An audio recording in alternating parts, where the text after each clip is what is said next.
JPS school के कक्षा 7वीं के सभी विद्यार्थियों को कदम सर का सादर प्रणाम। हम लोग ऑनलाइन क्लासेस शुरू कर रहे हैं जिसमें हम इंग्लिश का चैप्टर नंबर 1 ले रहे हैं।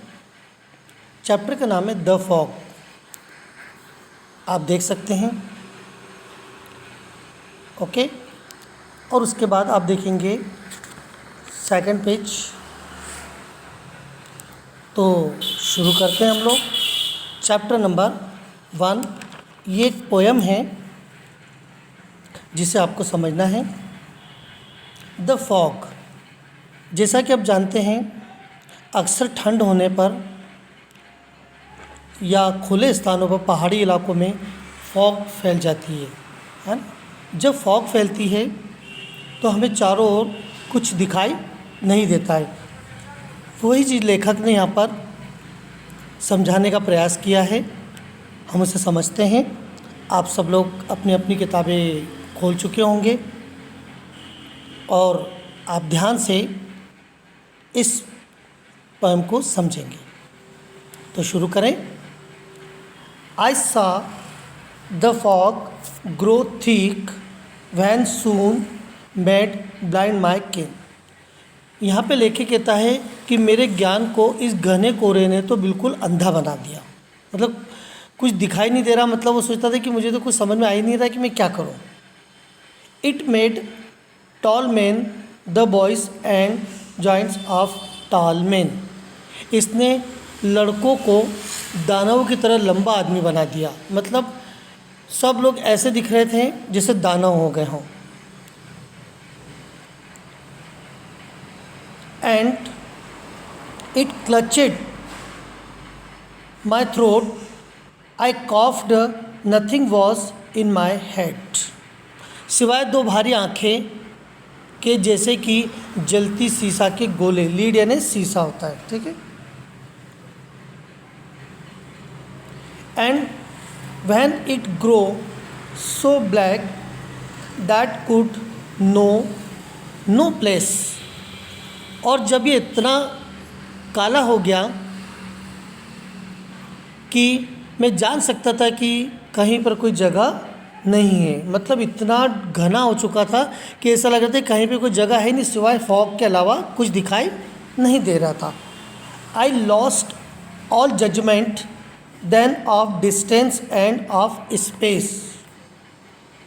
मेरे सारे निर्णय तो दूर दूर तक और अंतरिक्ष में से हार गए। मतलब वो ये कहना चाहता था लेखक कि भाई मेरे तो सारे जितने भी निर्णय हैं यहाँ पे सब खत्म हो जाते हैं, क्योंकि मुझे तो कोई दिखाई नहीं दे रहा है, न ज़मीन से न आसमान से। The street lamps and lights upon the halted cars. गलियों की लाइट और कारों की रोशनी बिल्कुल रुकी हुई थी। मतलब कुछ दिखाई नहीं दे रहा। कार की रोशनी भी उस फॉग को क्रॉस नहीं कर पा रही थी। could either be on the earth or be the heavenly stars। या तो ये पृथ्वी पर हो सकता है या फिर स्वर्ग के तारे हो सकते हैं। ऐसा मतलब प्रतीत हो रहा था ये लाइटों की वजह से। A man passed by me close. I asked my way he said. एक आदमी मेरे पास से गुजरा, मैंने अपना रास्ता उससे पूछा तो उसने कहा, come follow me my friend. I followed where he led. उसने कहा और मेरे पीछे आओ दोस्त। मैं भी उसके नेतृत्व का पीछा करने लग गया। He wrapped the stones in front. Trust me he said and come. उसने पत्थरों से आवाज़ की, मुझ पर विश्वास करो, उसने कहा, और चलो मेरे साथ। I followed like a child. A blind man led me home. मैं एक बच्चे की तरह, एक अंधे आदमी ने मुझ पर घर तक का नेतृत्व किया, मुझे घर पहुंचाने के लिए। Okay boys and girls, I hope you understand. आप इस वीडियोस को बार बार देखें, इसको रिपीट करें। लाइन नंबर आप 1 2 2 3 इस तरह से आप उसको पढ़ेंगे और उसको समझेंगे। नीचे आप ग्रॉसरी में देखेंगे, फॉग का मतलब होता है घना कोहरा, केन का मतलब होता है उसकी ज्ञान की सीमा, जॉइंट्स मतलब दानव, क्लच्ड मतलब पकड़ा, कॉट खांसा, जजमेंट अनुमान, हाल्टिट मतलब रुकी हुई, हेवनली आकाशीय, फॉलोड अनुसरण करना, रैप्ड मिस आवाज़ होना। तो शायद आप ये पोएम समझ गए होंगे। देखिए पोएम समझने में थोड़ा दिक्कत तो आती है बच्चों, लेकिन आप इसको बार बार प्रैक्टिस अवश्य करिएगा। अब आप पेज पलटिए। आपने पेज पलट लिया। चलिए अब हम इसके पीछे देखेंगे, आपको एक्सरसाइज दे रखी है, राइट। अब ध्यान से इन एक्सरसाइज को देखिए। क्वेश्चन आंसर्स मैं आपको भेज चुका हूँ, उसको मैं आपको सेकंड वीडियोज़ में समझा दूंगा।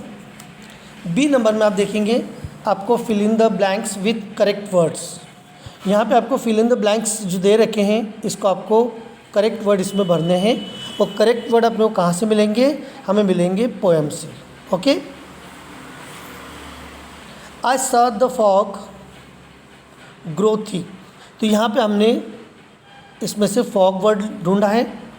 इट लैच्ड माई थ्रोट, तो क्लच्ड है, आप उसको क्लच्ड कर दिएगा लैच की जगह। ओके, और इसको फिलअप कर लीजिएगा। थर्ड है I followed like a child, अब इसमें चाइल्ड फिलअप करेंगे। फोर्थ में देखिए a man passed by me close, अब उसको लोज को क्लोज कर लेंगे आप, ठीक है। एंड फिफ्थ में आप देखेंगे आई लॉस्ट ऑल जजमेंट, तो आप इसमें क्या भरेंगे? जजमेंट। ओके, ये सारे आपको इस पोएम में आपके सारे वर्ड बड़े इजीली मिल जाएंगे। ओके, नेक्स्ट सी नंबर में आप देखेंगे tick correct and cross wrong ones. Okay, it made all boys the men, इसने सभी बच्चों को लंबा बनाया। जी हाँ, तो आप इसको राइट करेंगे। टू हैवी आइस, इसको बेबी को हैवी कर लेंगे आप। Like balls of burning silver, तो सिल्वर नहीं था वो लीड था, है ना, तो आप उसको क्रॉस करेंगे। थर्ड में आप देखिएगा I followed where the man led, मैंने उसका पीछा किया मगर लेट की तरह नहीं, तो आप उसको क्रॉस करेंगे। Okay,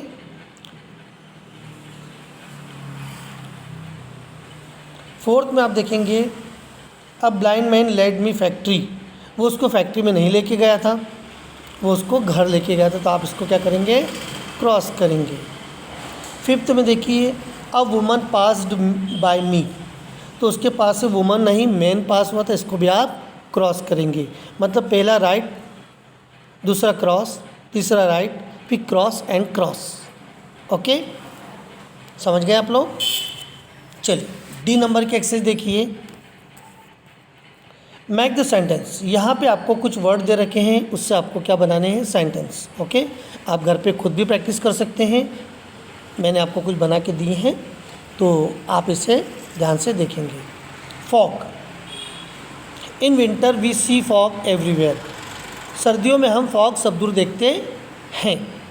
throat, my throat was dry of water, मेरा गला जो है पानी की वजह से सूख रहा था। Right. Lake, we cross the fog and lead, हमने उस फ्रॉग को क्रॉस किया और आगे बढ़ गए। हेवनली, है ना, भारी। आई फील हेवनली देयर, मैंने वहाँ पे बहुत ही भारीपन महसूस किया।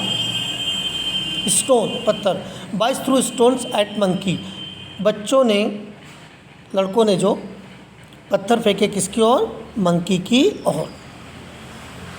ई नंबर में आप देखेंगे find word in the poem which mean the same as following as your word in sentence, यहाँ पे अपने को क्या करना है? ये कुछ वर्ड्स है बच्चों जिसको अपने को इसके सिमिलर में अपने को अर्थ के निकालने हैं।